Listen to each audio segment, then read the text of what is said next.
Have you ever started your day out feeling fine, and then a loved one or a friend says something, does something that triggers you or shocks you or leaves you speechless?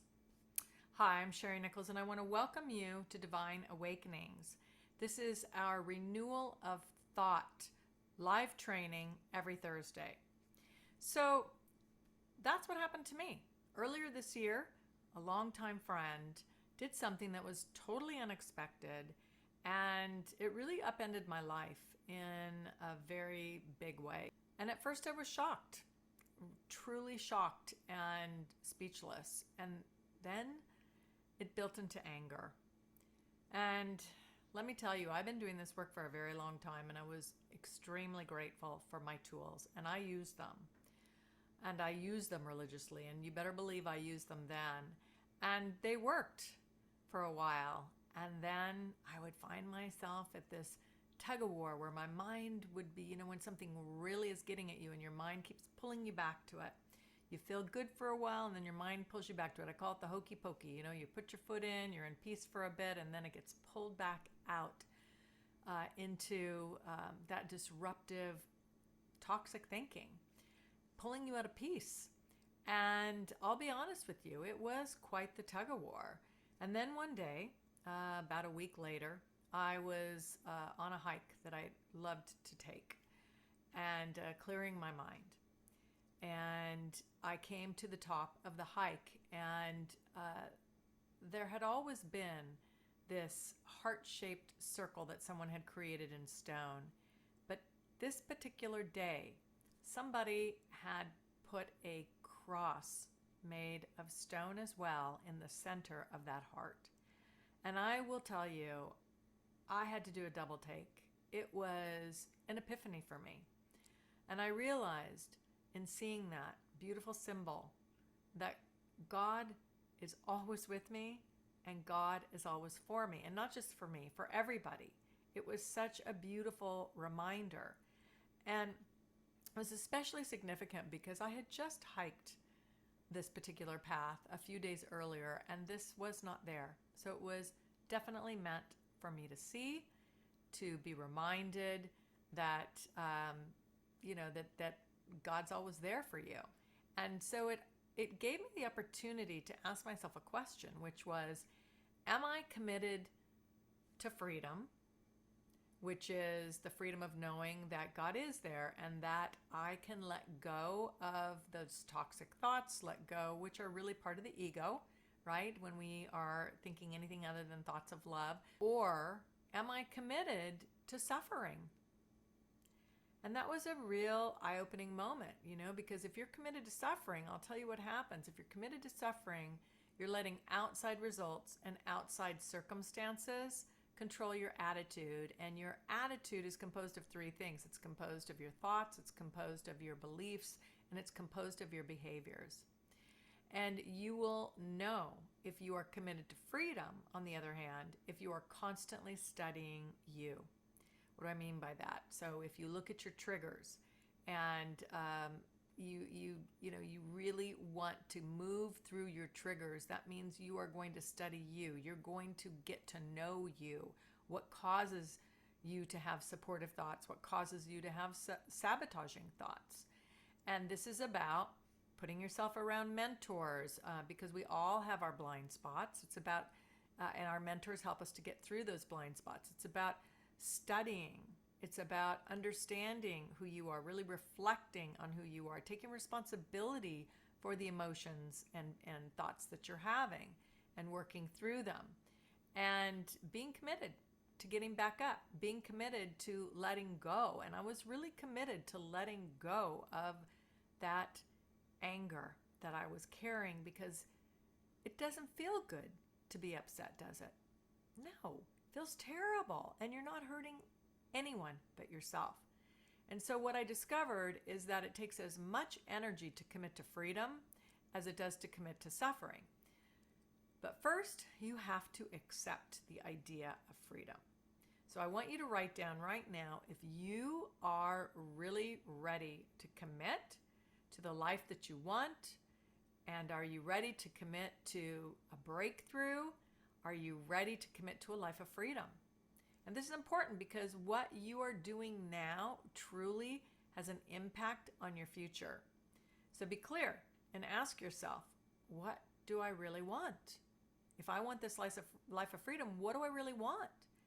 And when you're doing that asking, spend some time reflecting on this, what you really want. If really what you're thinking of is what you really want, or is it what you think you can have? And so ask yourself again, what do I really want? And be clear, because vague images create vague results. I know you are in this group because you are wanting to change, you're wanting to grow, you're wanting to heal. And hey, I want to continue to grow too. And I am always being given opportunities like the one I just shared with you that allows me that opportunity. And so we are all in this together. You know, I want to grow my relationships with myself and with others. I want to grow my health. So I committed to hiking and walking 5 miles a day in June. And I want to grow my business. And I want to grow so many things in my life, as I know I could imagine that you do too. But in order to grow, we have to change. We have to change. You have to change. I have to change. And so if you want more in life, you have to have more discipline. That's what I definitely learned. And this is easier to have the discipline when you know what you really want. And it's also important to have accountability.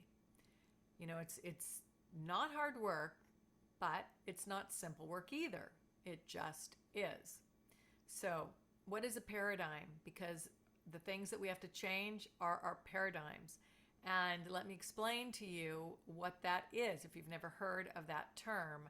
A paradigm is a multitude of habits. It's a mental programming that has almost exclusive control over our habitual behavior. And almost all of our behavior, guess what, is habitual. So our paradigm it's like it's on autopilot. Some say that up to 95% of our behavior is informed and guided by our paradigms. It truly impacts every area of our life.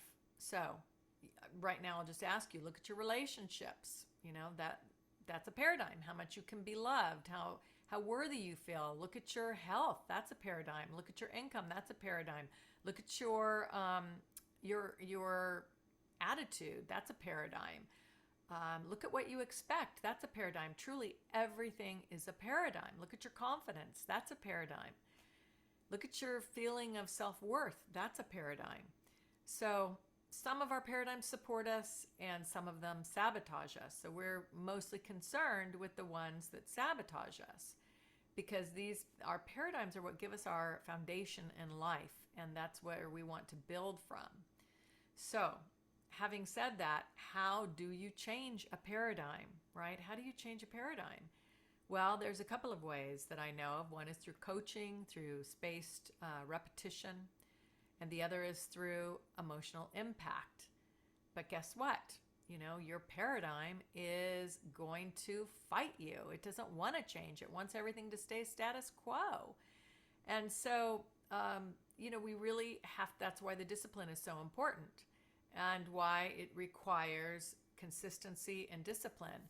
And, you know, I've heard it said that Bruce Lee said that he didn't worry about an opponent who practiced 1,000 moves, but he worried about an opponent who practiced the same move 1,000 times, right? Because that way, when you really stay disciplined and consistent with one thing, then you're able to change it. So in order to change your paradigms, you have to make a definite decision that you're going to do that.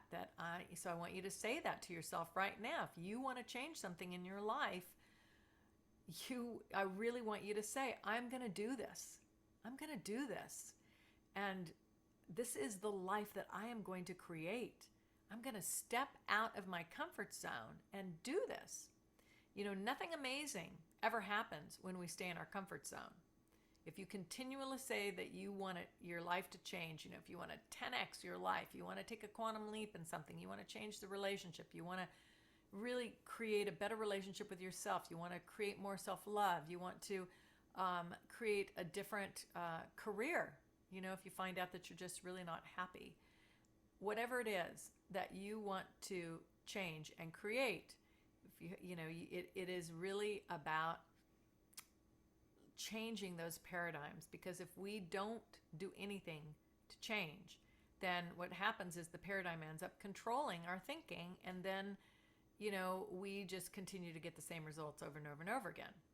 But when you step outside of your comfort zone, when you do things that are uncomfortable, well, let's just look at that. If you do something that's a little uncomfortable, you're going to get a little change. If you do something that's massively uncomfortable, then you're going to see really a lot of good come from that. So next week, I'm going to get a little bit more into the nitty-gritty of what that looks like, what the paradigms look like and how they are informing our behavior. But for now, just know that if you want change in your life, you have to change your paradigm. And that means saying yes to what's in harmony with your goals. Remember, we just talked about what do you want?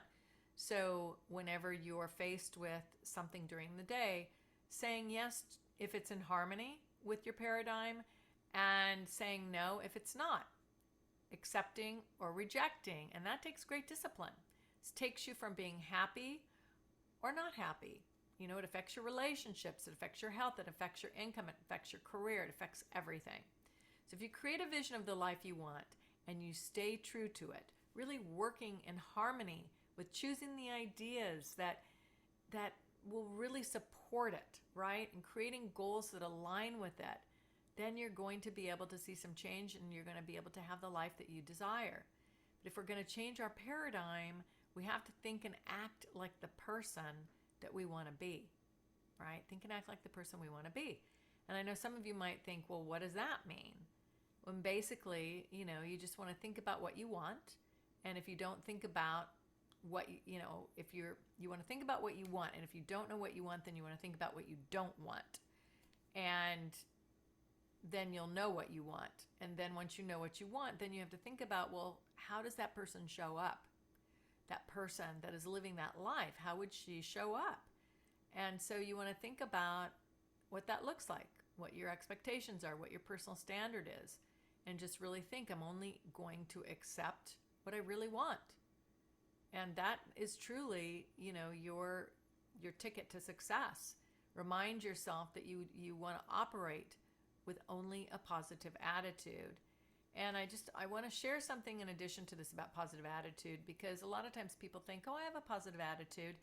But what's important to understand is that someone can be the most optimistic person, but if you're coming from lack, you're focusing on things that you don't have in your life, or you're coming from a place of scarcity, we're actually operating from a negative mental attitude, and that's going to keep you and block you from what you want.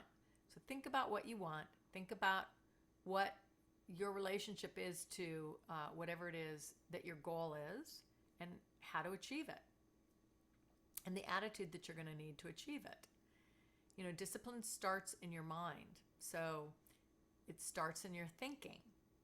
So you want to be disciplined with your thinking. And you want to think like the person, from that person you want to become.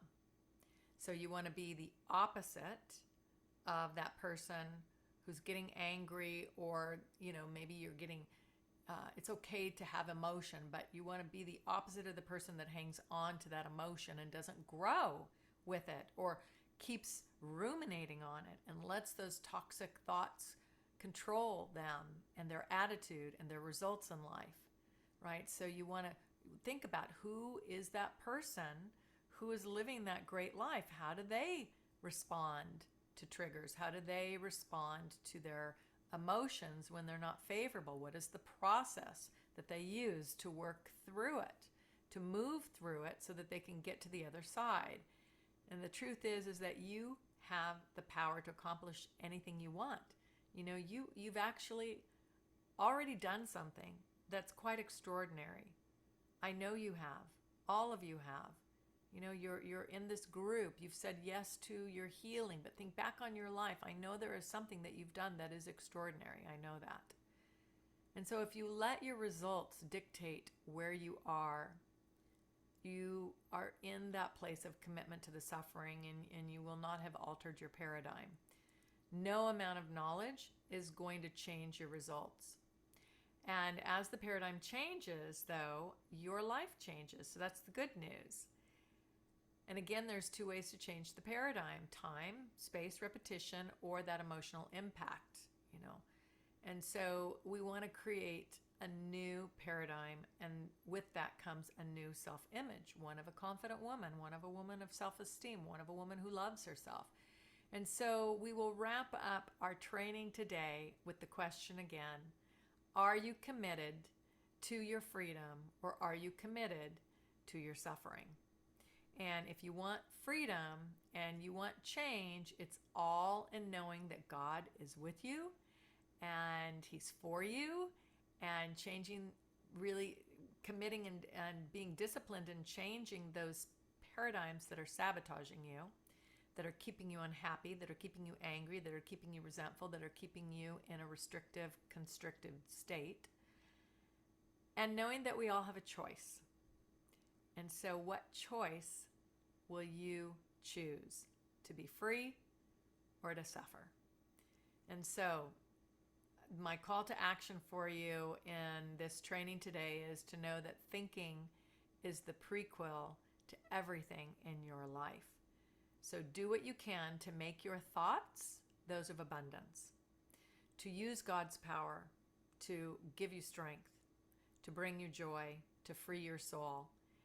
And if you do this, then your life will change.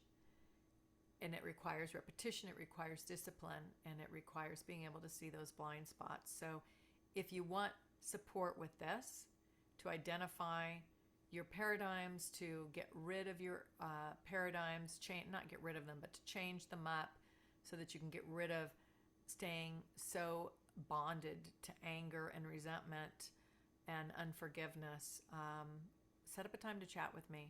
I would love to get to know you. I would love to create a plan with you so that you could move forward, move into a life where you are committed to freedom, and so that you can really experience that freedom because you are so worthy of it. So if that sounds good to you, visit my calendar. Just go to Call with Sherry and then the number 2. And Sherry is SHERRI. Call with Sherry 2. And set up a time. And I would love to help you set up that plan. All right, I'm sending you so much love. And until next Tuesday with our Divine Sound Pillar of Peace, have a wonderful, wonderful day. And I'm sending you tons of blessings and tons of love. Bye now.